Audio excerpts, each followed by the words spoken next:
I thank their families, and I thank them for their service and their sacrifice. Thank you very much. A death sentence for Saddam announced just days before the midterm elections. Will it affect voters' decisions when they cast their ballots? It might affect Tuesday's elections. Ben Ginsberg, the Republican strategist, and former deputy press secretary to the Clinton administration, Jennifer Palmieri. Welcome to you both. Thank you, Tucker. Jennifer, some Democrats questioning the timing of this.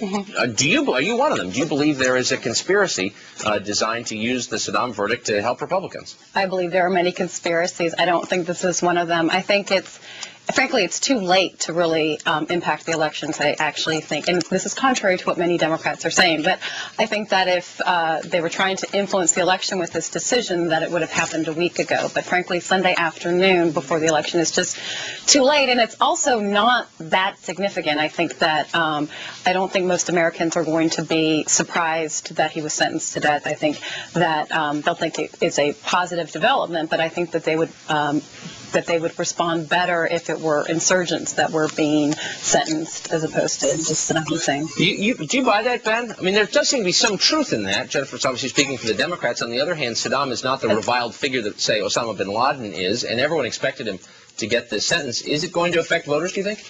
Oh, I think it may at the margins. I think that Republican voters in some of the key swing districts in the House who are wondering whether to go out or not will see this verdict as a confirmation of a bit of the democratic process being brought to a tyrannical regime in Iraq. And therefore, it's a positive. Now, how many people that will actually affect isn't clear. But we do know that a lot of people make up their minds on the weekend before the election.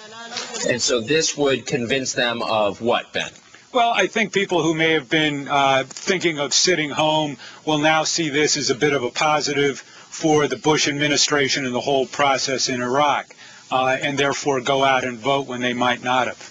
I remember, Jennifer, in December of 2003 when Saddam was captured in Iraq, Howard Dean was first out there saying, well, this is not a big deal, and it doesn't affect our safety, it doesn't make America any safer, you know, who cares, basically. And he took a lot of heat for that, and I think polls showed people didn't like it when he said that. Do Democrats run a risk of being hurt when they poo-poo this? I don't think, well, frankly, I think it's just too late to have any impact on the election one way or the other, but I don't think Democrats are going to poo-poo it, but it is, because it is a positive development that he was sentenced, but, in 2003, actually capturing Saddam Hussein was a big deal, and we were pretty, it was very early on after we had invaded in March, so it was a significant development. I think Dean was wrong to criticize it then as insignificant, but I actually think that most Americans' reaction may very well be, I thought that happened a while ago. Right. And I think if any Iraqi-related development from this weekend will have an impact, I think it's more likely that it's the Army Times and other military newspapers having editorials tomorrow saying that the president should fire Rumsfeld. I think that's actually more surprising, certainly, and unexpected than Saddam getting sentenced to death. Yeah, what about that, Ben? I personally, for whatever it's worth, think the Rumsfeld's taken too much of the blame for the way this war has turned. But the president has been steadfast in his defense of Donald Rumsfeld, who's really up there with Dick Cheney as one of the most if it's better for the Republicans. Well, I think the whole Gannett editorial, the Army Times publications are owned by Gannett. This is not a process where the average voter, to any extent, is going to, I think, see this or be influenced by it. So I would look at that as a fairly inconsequential development.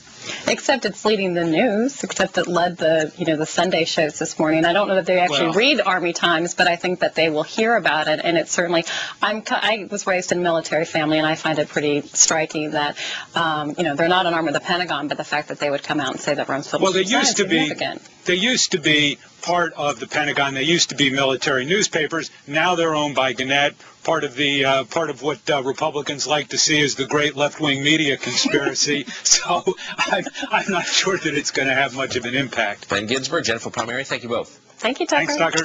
We've got a